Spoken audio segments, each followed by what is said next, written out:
जगत इदम क्षणभंगु निष्ठा, ये संसार में कोई अपना नहीं।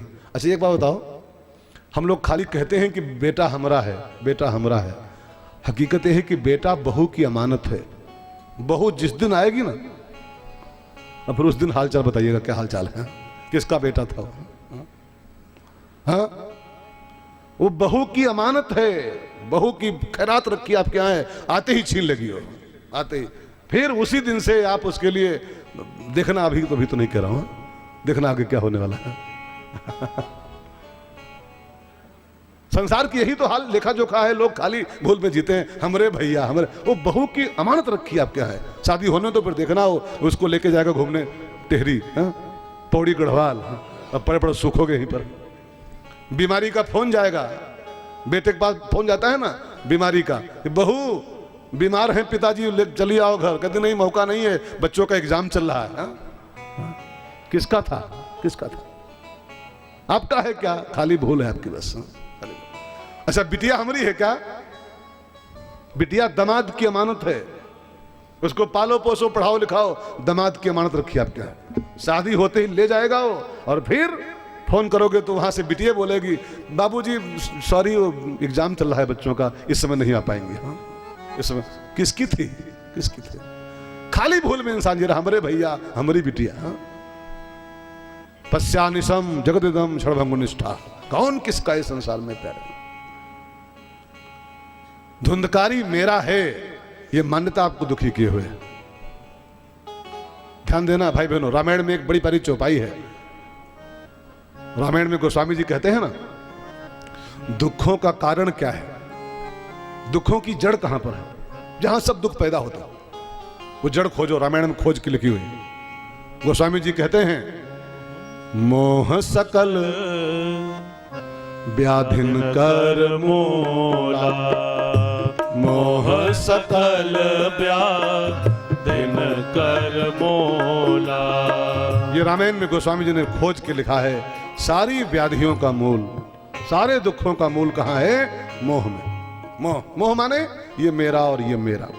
कोई चीज दुखदाई नहीं है, मेरापन दुखदाई होता है। जहां मेरा मेरा जोड़ोगे वही दुखी हो जाओगे। अच्छा एक बात बताओ, अखबार में न्यूज आए कि ट्रेन पलट गई और 500 लोग मर गए, दुखी हो गए, दुख देगा आपको समाचार हो। अच्छा उसी में एक खबर आए कि नहीं उसी में आपका भी कोई था एक, उसी ट्रेन में, तब देखो क्या हाल होगा। 500 मरे, दुखी हो गए, नहीं हो गए।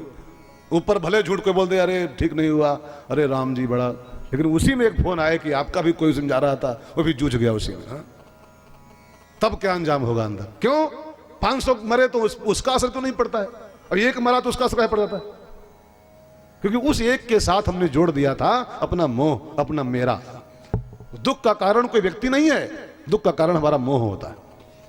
पिताजी धुंधकारी नहीं, धुंधकारी मेरा, इसमें दुखी हो आप।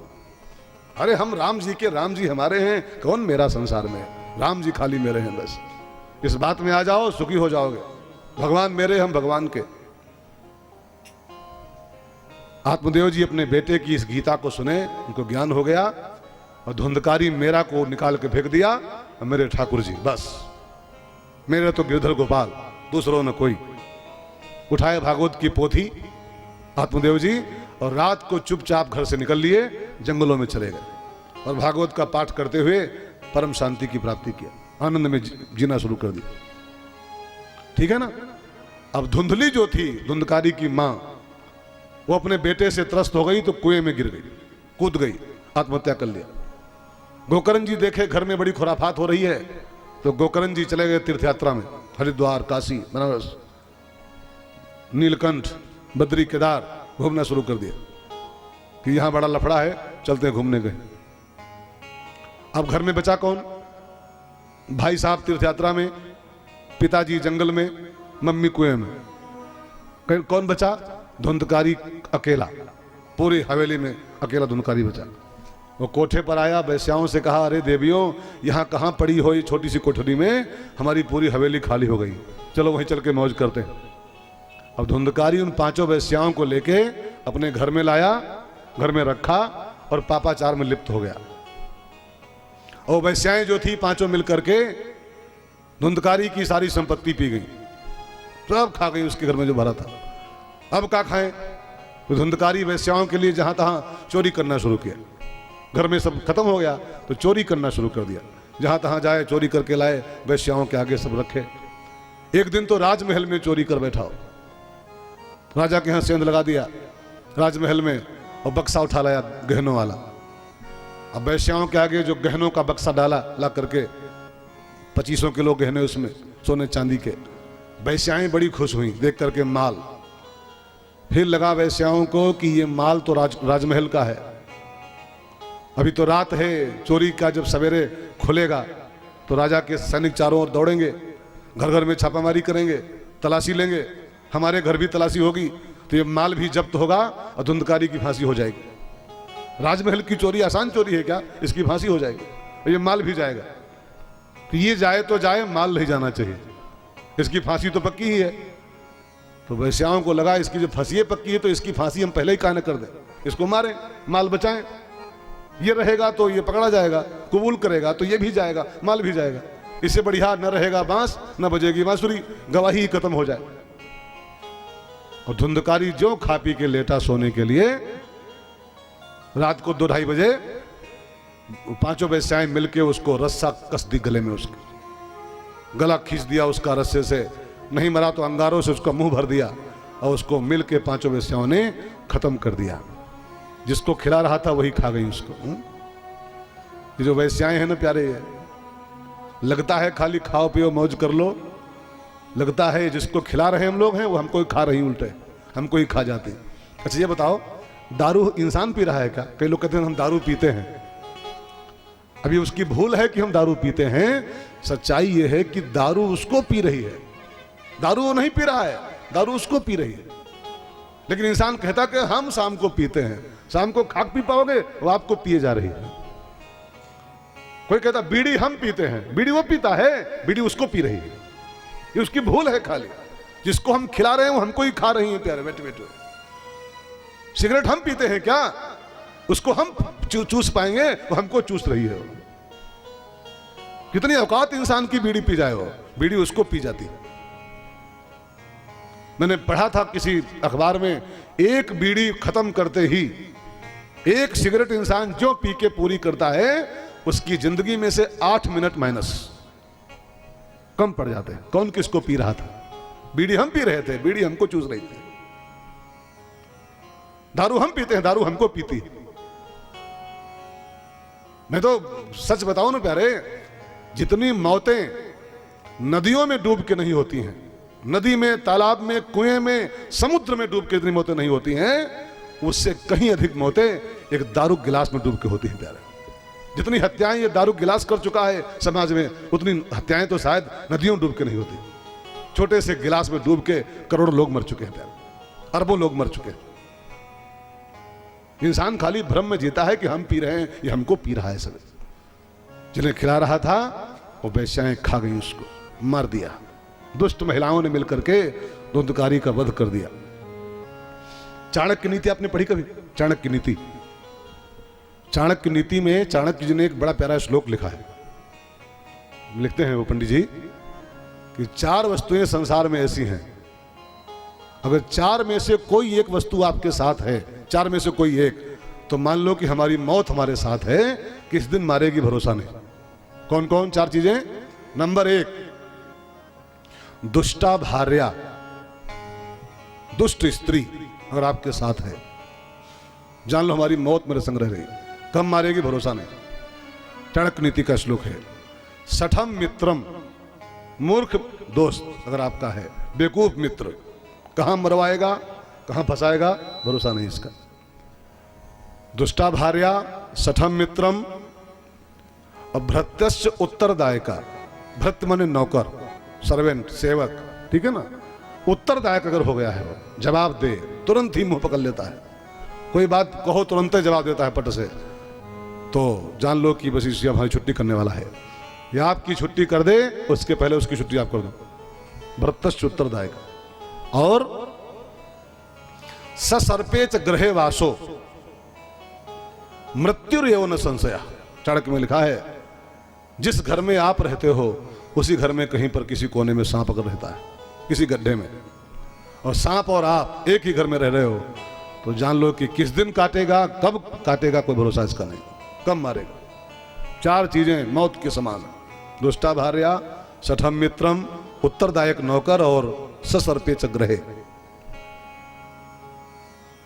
दुष्ट महिलाओं के चक्कर में था, धुंधकारी खा गई उसको, मार दिया दबा के गला उसका। और धुंधकारी मरा, पापी था तो मरने के बाद भयंकर भूत बनाओ, ऐसा उल्लेख आता है, प्रेत योनि में उसका प्रवेश कराएगा। ये प्रेत वगैरह कुछ होते हैं क्या? होते हैं? कभी मुलाकात हुई? नहीं हुई, नहीं मिले हो तो कैसे कहते होते? होते हैं। 84 लाख योनियों में इनका भी जिक्र आता है प्यारे। शास्त्रों में इसका उल्लेख, गीता जैसे ग्रंथ में प्रेत योनि की बात आती। अधो गच्छन्ति तामसा, है योनि है एक, ये भी मुलाकात नहीं होती है तो उसकी अलग बात है, लेकिन है, होती। तो प्रेत योनि में डाला गया धुंधकारी, भूत बना, पूरे गांव को परेशान करना शुरू कर दिया, लोगों को उठा उठा के पटकना शुरू किया धुंधकारी ने। हाहाकार मच गया। गोकर्ण जी तीर्थों में थे, बड़े भाई उसके छोटे भाई, बड़े छोटे भाई, हाँ, तीर्थों में थे। वहीं कहीं फोन पहुंचा, कोई खबर आई कि तुम्हारा भाई मर गया है, धुंधकारी और भूत बन गया है, पूरे गांव को जीना मुश्किल किए है, उसका उद्धार करो। तो गोकर्ण जी बाहर बाहर चले गए, बाहर बाहर ही बिहार में एक तीर्थ पड़ता है गया, गया जी, वहां चले गए कि मेरा भाई तरा नहीं है, उसका मैं उद्धार करवा दूं। और गया जी में जाकर के जैसा विधान वहां होता है वो सब किया, विधिवत तर्पण किया, पिंडदान किया, जो होता है सब किया कि मेरा भाई तर जाए। और ये सब कर करा के गोकर्ण जी जब घर आए वापस कुछ दिन के बाद, और शाम को लेटे सोने के लिए आंगन में खाट वाट बिछाई, और ज्यों लेटे सोने के लिए, तो देखते क्या है, सामने से काली काली छाया उतर रही ऊपर से।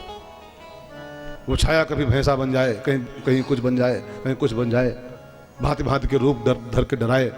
तो गोकर्ण जी समझ गए कोई प्रेत आत्मा है, ये डराने की चेष्टा कर रही।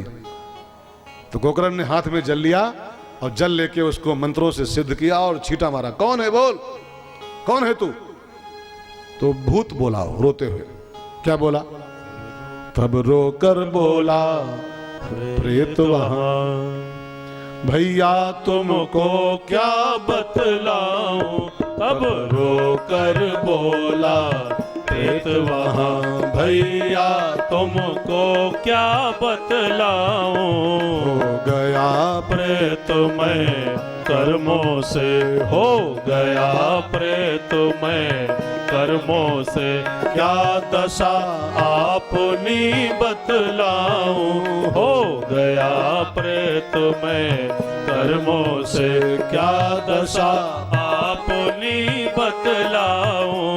भैया मैं तुम्हारा भाई हूँ धुंधकारी, अपने कुकर्मों से मैं प्रेत बना घूम रहा हूँ, बड़ा कष्ट पा रहा हूँ, भैया मेरा उद्धार कराओ, मुझको तारो इस योनि से। तो गोकर्ण ने कहा यार तेरी मैं गया करके आया हूँ अपने हाथों से, और विधान से करके आया हूँ, जैसा विधान होता है बाकायदा जाके बिहार में सब करके आया हूँ, और तू तरा नहीं। धुंधकारी बोला भैया एक गया किए हो ना? कहा एक किया हूँ। धुंधकारी क्या प्यारी बात कहता है कि गोकर्ण जी एक गया तो एक गया है, गया श्राद्ध सते नापी, 100 गया हमारी कर दो जाकर के विधिवत, और तब भी मुक्ति में न भविष्यति, हमारी मुक्ति नहीं हो सकती, तब भी मैं तरूंगा नहीं। क्यों? मैंने इतने पाप किए अपने हाथों से, गया हमको कहां तार पाएगी। देखिए कुछ बातें हैं लिखी पढ़ी जरूर, लेकिन वो सब ऐसे नहीं माननी चाहिए। हाँ, जैसे लिखा है काशी मरणान मुक्ति, काशी मरो तो मुक्ति, ठीक है ना, लिखा है साफ साफ काशी मरणान मुक्ति। अब काशी में मौत मिले तो पक्की मुक्ति मिलती है, ऐसा लिखा है शास्त्रों में साफ साफ। अच्छा कोई कासिम रहे और जेब काटे सकते, तरेगा वो? तरेगा? कासिम जेब कतरी करे तो तरेगा, मरे तो? कासिम सबकी चैन खींचे तो तरेगा क्या वो? वहां पर कासिम रह के दारू पिए तरेगा? नहीं तरेगा वो, नहीं तरेगा, उसको काशी भी तार नहीं पाएगी। काशी में तरता है इंसान, लेकिन काशी वासी बने तब तो ना, काशी में काशी के ऐसा रहे तब तरेगा। अब काशी में रह के जेब काटे, काशी में रह के चैन खींचे महिलाओं की, काशी में रह के जेब कतरी करे और कहे काशी हमको तार देगी, तार देगी उसको। अगर तार देगी तो फिर ये सब साथ झूठे हैं प्यारे। उसके लायक कर्म करना पड़ता है। मूल चीज कर्म है, बाकी सब तो बातें हैं केवल। कुकर्म करके कोई तरता नहीं है। एक गया नहीं 100 गया हमारी कर दो भैया, हम नहीं तरने वाले। तब गोकर्ण को भी चिंता हुई कि कैसे तरे मेरा भाई। कहा तुम बैठो, मैं भगवान सूर्य से बात करता हूं। गोकर्ण ने भगवान सूर्य को जल दिया और उनसे पूछा, प्रभु मेरा भाई नहीं तर रहा है, गया के बाद भी उसका उद्धार नहीं हुआ, क्या करूं इसके लिए मैं? तो भगवान सूर्य ने ऊपर से जवाब दिया, गोकर्ण भैया, श्रीमद् भागवतान मुक्ति सप्ताह वाचनम कुरु। जिस इंसान को गया भी न तार पाई हो, उसका उद्धार श्रीमद् भागवत के सप्ताह अनुष्ठान से हो जाता है। अपने भाई को तारना चाहते हो, भागवत का वाचन करो, इसको भागवत सुनाओ, तर जाएगा। अब तो प्यारे गोकर्ण जी भगवान सूर्य का आदेश पाते ही पूरे गांव में खबर करवा दिए। अपने द्वारे पर व्यासगद्दी बनाई छोटी सी, गांव वालों का आवाहन किया और कथा का शुभारंभ किया। गांव वाले कथा सुनने आए, उसका भाई भी धुंधकारी भी आया, प्रेत आया हो। अब प्रेत तो हवा होता है, हवा बड़ी चंचल होती है, यहाँ वहाँ जहाँ तहाँ। तो भूत को लगा अब हवा रूप में हम हैं और जहाँ तहाँ डोल रहे हैं, तो कैसे कथा सुन पाएंगे? कथा सुननी चाहिए, एक स्थान पर बैठ करके चैन से बैठना चाहिए, शांति से, तब कथा समझ में आती है। अच्छा कोई पंडाल भर में फुद के और कहे कथा सुन रहे हैं, सुन पाएगा वो? नहीं, एक जगह बैठना पड़ता है कथा सुनने के लिए, आसन से। तो धुंधकारी को लगा मैं तो हवा हूं, हवा तो यहां वहां घूमती रहती है, कैसे कथा सुन पाऊंगा मैं? तो मुझे कहीं शांति से बैठना पड़ेगा इसके लिए। कहां बैठूं? तो वहीं पर एक 7 गांठों का बांस गड़ा हुआ था, बाई चांस गड़ा था, बाई चांस। अब कुछ चीजें बाई चांस होती हैं, उसको लोग उसी परंपरा मान लेते कि नहीं, वो जहां भागवत हो यहां कहीं गाड़ा गया। 7 गांठ का बांस गाड़ना ही चाहिए, गाड़ना चाहिए नहीं, गड़ा था, by the way, by the chance, चाहिए नहीं होता। लेकिन हिंदुस्तान है वैसे चलता रहता है, बस कि चाहिए, चाहिए, जरूर चाहिए। गड़ा था बाय द वे।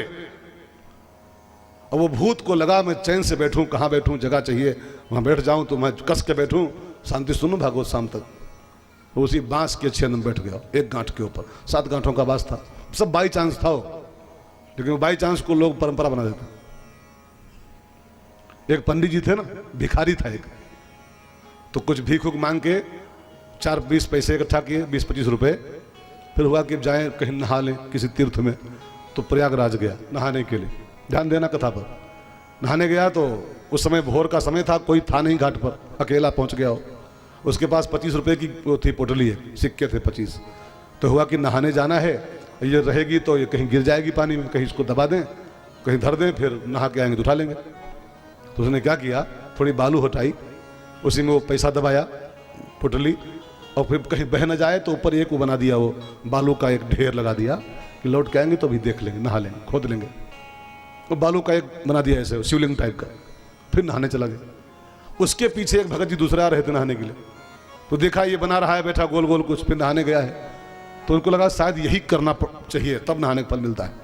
तो वो भी क्या किया, वो तो नहा रहा था, उसके शिवलिंग के बगल में एक और बना दिया गोल गोल, नहाने चला गया। फिर तीसरे भगत जी आए, वो बगल में बना दिए, चौथे आए फिर बना दिए, पांचवें आए बना दिए। और जब तक वो पहले वाले नहा के आए 50-60 बन गए वहां पर, 50-60। अब वो नहा के आए तो ढूंढ नहीं पाए कि इसमें हमारा वाला कौन है। तो ऐसे चलता रहता है, बस कोई काम कर दो नकलची लोग देखा देखी करना शुरू करते। 7 गांठ का बांस वहां गड़ा था, उसी में भूत बैठ गया। शाम तक कथा सुनी, और शाम को जब कथा की आरती शुरू हुई तो उस बांस की एक गांठ फटी, वो नीचे उतर गया, दूसरी पे आ गया। दूसरा दिन पूरा हुआ, दूसरी गांठ फट गई और नीचे उतर गया, तीसरी पे चला गया। 7 दिन की भागवत थी, 7 गांठों का बांस था। 7 दिन की कथा में वो 7 गांठें फट गई। और धुंधकारी उस बांस के अंदर से प्रेत योनि से मुक्त होकर के देव रूप में बाहर आया। उसके लिए विमान प्रकट हुआ आसमान से। विमान में सवार होकर धुंधकारी सबको राम राम बोलता हुआ, भागवत को धन्यवाद देता हुआ गोकर्ण भैया को और बैकुंठ चला गया। तो उसका उद्धार हो गया। अब छोटी सी कहानी तो है ये प्यारे, लेकिन जरा समझिएगा इसको 2 मिनट। धुंधकारी का उद्धार कब हुआ है? जब उसकी बांस की 7 गांठें फटी हैं तब। ये बांस क्या है? आध्यात्मिक अर्थों में बांस माने जानते हो क्या होता है? आध्यात्मिक भाषा में बांस माने होता है वासना, आसक्ति। बांस वासना का प्रतीक है और उसमें उस वासना के बांस में 7 गांठें, 7 गांठें हैं आसक्ति की, वासना की, जो हमको फंसाए रहते। और ध्यान दीजिएगा, जब तक आपकी ये 7 गांठें नहीं फटेंगे आसक्ति बांस वाली, तब तक उद्धार नहीं होता है। धुंधकारी कब तरा है? जब उसकी 7 गांठें फटी हैं तब। आसक्ति की एक गांठ भी अगर बची जिंदगी में है आसक्ति की, तब तक मुक्ति नहीं मिलेगी। मुक्ति मिलती है तब जब आसक्ति पूरी फट जाए तब। 7 गांठें हैं, कौन कौन? गिनो। वैसे तो बहुत सी हैं, लेकिन 7 मेन गांठें हैं। मेन नंबर 1 नारी, नंबर 2 ये आसक्ति की गांठें हैं। ये इनकी बुराई नहीं है, नारी और पुत्र की है, एक गांठ की बुराई हो रही खाली, बंधन की बुराई हो रही। इसको खोलना है, पत्नी को नहीं छोड़ना है। रामकृष्ण परमहंस कहीं पत्नी छोड़े थे अपनी? रामकृष्ण परमहंस अंतिम दिन तक अपनी पत्नी के साथ रहे थे, लेकिन फंसे नहीं उसमें, तो गांठ नहीं बांधने दिया। पत्नी बुरी नहीं होती है, पत्नी की आसक्ति बुरी होती है, वही गांठ बन जाती। पहली गांठ है सबसे भयंकर, पत्नी। मेरे भी उसमें एक मैसेज आया, कोई भाई भेजा है कि महाराज जो अमृत पिए वो देव कहलाए और जो विष पिए वो महादेव कहलाए। कल शिवरात्रि पे आया था मेरे पास मैसेज कि जो अमृत पिए वो देव और जो विष पिए और वो महादेव, और जो थोड़ा थोड़ा विष रोज पिए वो पति देव। थोड़ा थोड़ा एक एक घूंट रोज पिए जो वो पति देव कहलाता है। भयंकर गांठ होती प्यारे। पहली गांठ नारी, दूसरी गांठ होता है पुत्र, तीसरी गांठ होता है व्यवसाय, धंधा। जो हम करते हैं इस पेट के लिए, वो करना नहीं मना है, वहां फंसना मना होता है। कई लोगों से पूछो कथा में क्यों नहीं आते हो, भागवत में क्यों नहीं आ रहे हो? तो आ रहे हैं बहुत लोग, लेकिन कई लोगों से पूछो कि क्यों नहीं आ रहे हो, क्या करें महाराज, मरे का मौका नहीं है। हाँ, क्या इतना काम है कि मरे का मौका नहीं है। अब अच्छा ये बताओ, इतने लोग आए, ये सब बिना काम के आदमी है क्या? आप लोग फालतू हो क्या भैया? है ना, फुर्सत नहीं है ना, तो फिर आप कैसे आ गए, क्यों आ गए? अच्छा कई लोग हैं जो उसको फोन करो, भाई साहब कथा में आना है, अरे महाराज 11-21 बताओ हम भेज देंगे, लेकिन हम आई एम सॉरी, मरे का मौका नहीं, काम इतना है। फालतू संसार में कोई नहीं, आप लोग भगाएगा घर से क्या हो? कोई काम नहीं आपके पास क्या? काम सबके पास है यार, लेकिन कुछ समय ऐसा निकालो, प्रेम कर लो राम से। गांठ में फंस जाता आदमी तो वही गांठ बंधन। धंधा बुरा नहीं है, काम बुरा नहीं है, काम की गांठ बांधना बुरा होता है। वो गांठ बन जाती है तो फंसा लेती है हमको। तीसरी गांठ, चौथी गांठ का नाम क्या है? धन। पांचवी गांठ का नाम क्या है? घर बार, घर बार। छठी गांठ का नाम है कुटुंब, और सातवीं गांठ का नाम है गांव, मोहल्ला। जहां हम रहते हैं वो गांव भी, मोहल्ला भी एक गांठ बन जाता है। कोई पूछता कहाँ रहते हो, हमारा मोहल्ला फलां है, हम फलां मोहल्ला में रहते हैं। ठीक है, मोहल्ला नहीं बुरा है, गांव नहीं बुरा है, लेकिन वो वहां फंसना बुरा होता है, वो गांठ बांधना बुरा होता है। गांठ मतलब समझते हैं ना, आसक्ति, आसक्ति, बंधन। बंधन नहीं बुरा नहीं होना चाहिए, बाकी चाहे जो भी हो, बंधन ही काटना हमको, आपको केवल। ये 7 गांठें जो फटती हैं तब इंसान की मुक्ति होती है। और भागवत प्यारे ऐसी कुल्हाड़ी है बहनों भाइयों, ऐसा प्रहार करती है भागवत। ठीक से सुन के देखो, भागवत आपकी 7 की 7 गांठें खोल देगी। लेकिन एक शर्त है प्यारे इसके लिए, भागवत आपकी 7 गांठें खोलेगी पक्का, लेकिन इसके लिए आपको एक गांठ पहले खोल के और पंडाल में आना होगा।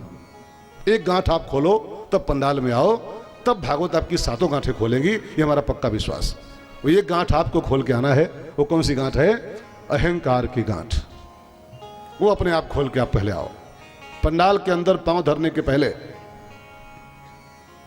आप जो भी हो, लाट साहब हो, 30 मार खां हो, दबंग हो, डीएम हो, एसडीएम हो, अरबपति हो, खरबपति हो, सेठ हो, जो भी हो, इस पंडाल के बाहर हो। अगर पंडाल में आपने पांव धर दिया है, पंडित हो, विद्वान हो, कथावाचक हो, जो भी हो, इस पंडाल के बाहर हो, अगर पंडाल में आप एंट्री किए हो तो आप खाली एक श्रोता हो और कुछ नहीं हो। इस भाव से अगर आए हो तो ये भागवत ऐसी कुल्हाड़ी मारेगी, ये सातों गांठें कर डालेगी, आपको वैकुंठ का द्वार खोल देगी। और जो ये वो गांठ बांध के आए, अरे हम फलाने जानते मुझको, मैं कितना हूं, बस तो फिर नहीं खोल पाएगा। एक गांठ तो आपको पहले खोलना पड़ेगा। सो भाई बहनों, भागवत से धुंधकारी का उद्धार हुआ है। विमान में बैठ के धुंधकारी सबको राम राम बोलता हुआ परम धाम को चला गया। ये विमान आता है भागवत सुनने वालों के जीवन में, ऐसी कथा आती है। विमान में बैठ के बैकुंठ मिलता है। आपने सुना है, कई बार कथाओं में आता है, विमान आया बैठाला बैकुंठ ले गया, विमान आया बैकुंठ ले गया। ये विमान क्या होता है? विमान का अर्थ क्या करोगे आप? हवाई जहाज आता होगा, ऊपर से उतरता होगा ऊपर से कुछ, ठीक है, मान्यताओं में ठीक है, लेकिन विमान का एक अर्थ होता है। विमान माने होता है, वी माने विगत, वी फॉर विगत, और मान माने घमंड, अहंकार, अभिमान। जो विगत मान हो गया है, जो अहंकार से मुक्त हो गया है, मानो विमान में बैठ गया हो, यही विमान असली है। और जो इस विमान में बैठ पाए प्यारे, अहंकार से मुक्त हो जाए जो कथा सुनने के पहले, तब ये कथा उसकी सातों गांठें फाड़ देती है, विमान में उसको सवार कर देती है, और फिर वैकुंठ की उसकी यात्रा हो जाती है। विमान माने कोई हेलीकॉप्टर नहीं आता होगा, विगत मान होना ही विमान में बैठना है। धुंधकारी का उद्धार हुआ है।